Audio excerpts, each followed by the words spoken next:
Kakinhun Bashim Khiam Ban Penne Yak May Mariang, Ka Committee Environment Meghalaya Legislative Assembly, Lalit Ban Hiar Jurip Mentakasngi, Ban Sakhi, the Laki Jongi Kaman, Yaka Jinkala Rong Kawa Lukha, Kabadan Ha Eleka Narpo, East Yandi Hills District. Hakani Kakunhun Layadan Langru, Ki Scientist Jong Meghalaya State Pollution Control Board, Ki Balaai, Ki Jing Batai Halor Ki Jinkala Rong Kawa Lukha. Wala Kataru Ka Committee Kwa Bakini Kitanan, Badi Pet, Kidi Banti Benia, Kamjali Shushu, Ban Lap Yikidaw Tanrai. Chairman jongoti ka committee uba SK Uloong ba kila IT ha ka Meghalaya State Pollution Control Board but ka Central Pollution Control Board panwar bnia shushu bandup tip yiki daw tan baro acidity in anywhere in coal mine is acid. But not blue kind. Not blue kind. But not blue part. Sir, Yeah. state boards are working under Water Act. There are 28 parameters notified for the water analysis. Based on these 28 parameters, there is no reason to be blue.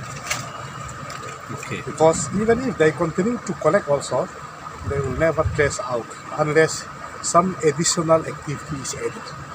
With this regular activity, no parameter indicate can be blue color because this color look like copper sulfate, but there is no copper sulfate. You mean there is no copper sulfate content in this? No, in the water, no. Yes. There is no such copper sulfate, high copper sulfate to get the color. But they said it's copper Aluminum sulfate. sulfate or copper sulfate. Or. But that is not high It's not high. to make this much color.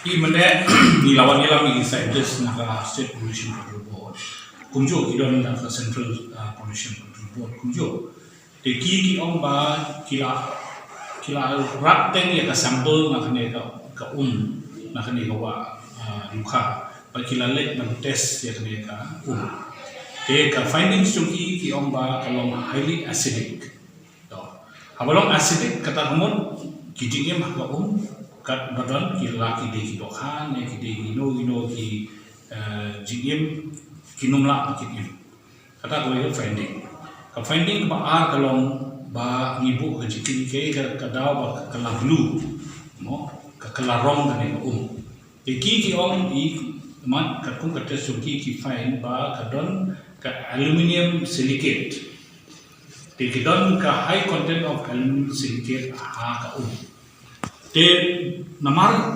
bakadon ka aluminium silicate ka te ki ong ba anda kandala shai ka sni ka ki raise jong ka sni jong ka san ki wan ha ka but ki kalalong refractive index ke dalong refractive index ka rong jong ka kala blue kata kalong namar ba la don lupa ki aluminium silicate ha ka kata kalong hijiki Redon member jungi kumiba koming imbon ila omba kumno hakiwi gwi jaka ka ka kelas tem bahane ka tela blue tingi ko akan tip ya kata te ban tip ya kata ni biang na kato jaka na sona pur ni lek shadu sha brishna danila boy hadu hatem ka brishna kaba don ka confluence jong ka river Amto bro atli kiwa ki bapoy amto kham bat khap bat kashnong khadum tengilap ba ka custom kum shurmen temanta logically galong hamne custom hamtai ka blue tengimla shuk ni suto pollution board na ki de ban shim ka sample ka ni bar arjaga but ki de bakin let further test further study and it should be done more in depth study Namba ni punya suatu pencahayaan then only it will be made public and will place the report on the table of the House of the Assembly. Yeah. And if we are not satisfied with the report to be submitted by these pollution control board with the state and the central, we may also recommend for an independent analysis of these reports.